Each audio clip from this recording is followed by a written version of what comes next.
Okay, we're starting right now, and I'm trying this a little bit different today, where I put the phone the other direction because when you're in like selfie mode, you can't zoom in, and I wanted to be able to zoom in on this.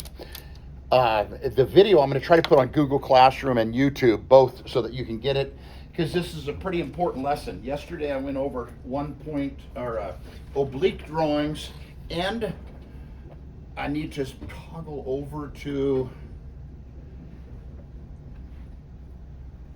let me get a little bit of light on the subject here. Does that kind of wash it out a little bit too much? That might just wash it out a little more than what we need here. So 1 point perspective, remember it's just like you'd be drawing it in a regular multi-view drawing. So you just have the front view of the object, and I'd say if you just go up a half of an inch on each side, you'll be good. And I would recommend 30-60 degree triangle. Remember, this is the one that is like the ramp, not like the rooftop. So you're going to just draw front view as it is, okay? And then everything's going to go up to the vanishing point. If you want to do actual cube size here, it's 2 1/4, 3/4, and 1 1/2. And then the bottom one is the one I'm going to do that starts architectural drawing. That's a 2-point perspective drawing. Okay, so I'm going to go here, 2 1/4, 1 1/2, and 3/4. And then when we pick the vanishing point, this is where things get just a little bit tricky. This doesn't have to be, well, I can see that I got my paper twisted just a little bit here, so I'm going to take a minute to kind of straighten that up. It's pretty important, at least for the front view, that it is square, so 90 degrees. After that, it won't matter, okay? Because after we do this and we pick our vanishing point, then it doesn't really matter where you're at on it. Okay, so I'm going to start with just front view here, normal, as if you would in an oblique or in a regular 3-view or orthographic projection. And the trickiest thing for some people is finding out where you're going to put that vanishing point. There's no real right answer to it. If you go, I just can't figure out a good spot, you want to be able to show a little bit of depth from both the side and the top. So you could take like your 36 degree triangle and go up here and go, I'm going to go up about a 30-degree angle. And then all of the lines are going to descend to that vanishing point. Okay, so I'll draw this first of all lightly and then come back and darken it, but all of the lines, it kind of looks like a shooting star. They're all going to go right up to the vanishing point here. Okay, every single one of them. So even the ones for the individual cube, and that's what I like about doing the cube drawing, is it's got so many parallel lines. Okay, and then what you want to do now, oh, we're still getting pretty washed out. Maybe if I put it a little bit of an angle, we'll be able to see it better. Okay, now you would do the same thing and measure the same 2 1/4. If you're not great at math and you want to just do 1 inch, 2 inches, and 3 inches, you can. Doesn't really matter too much, but this is the actual measurements of the cube. Okay, so now we go up here just to the corner line, and then that's going to change from a vertical line to a horizontal line. Okay, so if this is confusing you, you could take and make these lines beyond the actual object. Make them hidden lines if you want to. You don't have to, but that'll kind of make it a little bit more clear. Okay, so here,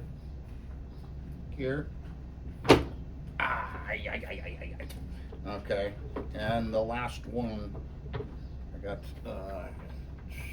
trying to keep it from being so washed out, but, ooh, that's a lot better there. I should have put a little bit of shade right up there. Okay, I'll figure something out there where we can get that guy better, because that makes a big difference. If I even were to put a piece of paper, kind of give it a little bit of shading there. Okay, so that's the 1 point. Here on the bottom, on the 2 point, I'm going to just demonstrate this one that is the cityscape. Okay. Which is on this piece of paper here, where you have 2-point perspective of the city, but this will be done on a single piece of paper. I wouldn't do this one on here. And if I can get something to kind of make a little bit of shading across here, I will. If not, we're going to just go with it.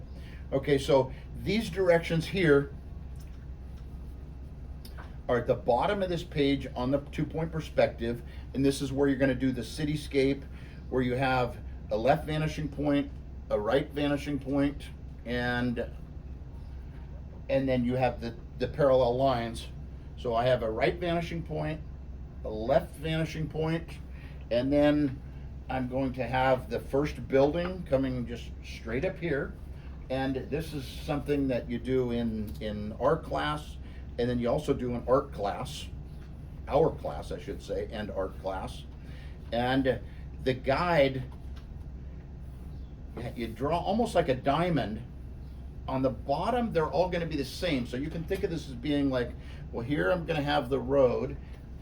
I need someone to come up here with something to kind of give me some shade right here, where we don't have that, you know, like when I put my hand up there, it's really,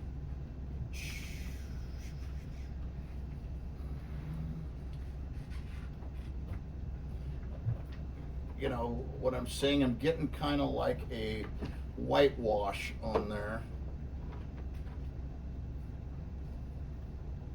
There we go. Ooh, right there. You can see it pretty good. I'm just afraid. I wonder where that's coming from. Maybe it's coming from my computer monitor. Someone want to hit that backlight switch over there? I'm guessing that that's probably coming from the lights back there. Not 100% sure. Okay. Ooh, there we go. Finally. Okay, so now on this one, I have this 2-point perspective, and this sheet is over here, where you have the 2-point perspective, how to, you know, I've talked before about how to quarter up the piece of paper here in fourths. And then you can start by just kind of blocking in your building here, where you go, you know, individual buildings. They can have different roof lines, but generally the bottom will be the same, because you're going to have like the street lines, you know, and I usually say do streets, and then you probably want like a sidewalk going up here. I'll demonstrate a little bit here. You know, like maybe you got a little sidewalk there, a road with individual lines going up that direction. The rooftops, at least one of them I would make going down to, you know, right to the vanishing point. It doesn't have to be exactly, but then you'll kind of block in different buildings here. So you go, I got one building here, another one might be a taller, you know, building. You can kind of overlap them. But the idea is that they're going to the vanishing point here. Okay, so they might have different heights, but still kind of descending upon the vanishing points. Then you'd have the other side of the buildings over here. There again, these guys would go over to this vanishing point here. And, you know, I was saying if you do doors and windows, they all want to be going to that same vanishing point. And it's kind of fun to add some businesses there, you know, like Google, whatever kind of businesses you're into, different things like that. Because this is kind of, this drawing is kind of the transition from our orthographic projection drawings and pictorials into architectural drawing, okay? Which people that want to get a jump start, I have some people that come in and go, hey, I want to, you know, kind of make the transition from the drawing the blocks to drawing the actual buildings, okay, which start on like 521, starts with the very first architectural drawing is a plot plan or a site plan. Okay, so remember that page 521, the plot plan or site plan is just like you took a helicopter view or a drone view of your land, and you don't draw the detail inside the building and everything. You basically draw the outline of the house. You draw any driveways, walkways, trees and shrubbery. You can just sketch.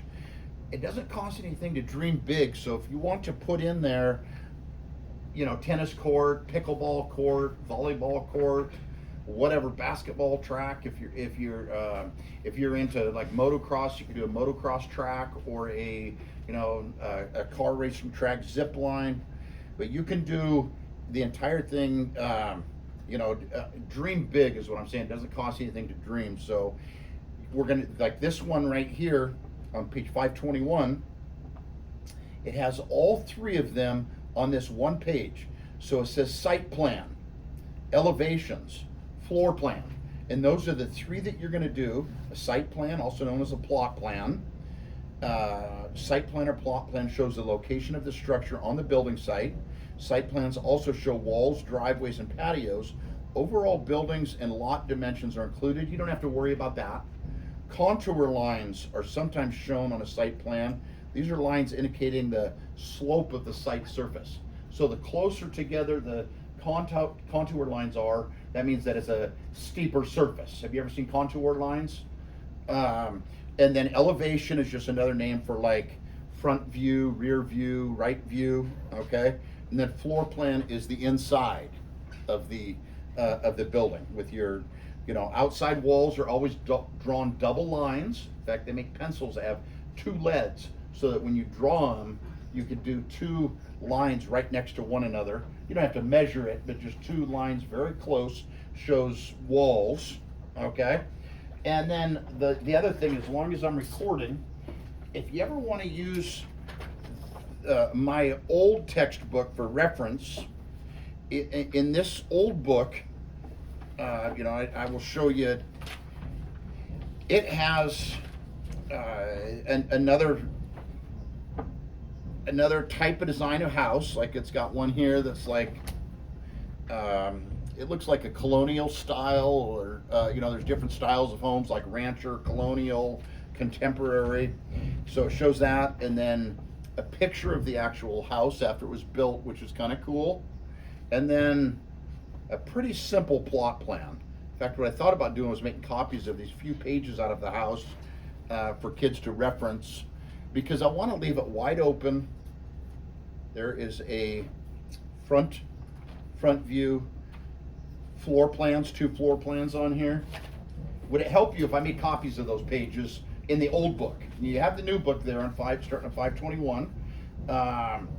This, if you want to get fancier, I've shown you this before, which I said was my daughter's, where in high school she did this one, where she has a floor plan, inside view, and a 2-point perspective where the lines are going to the vanishing points.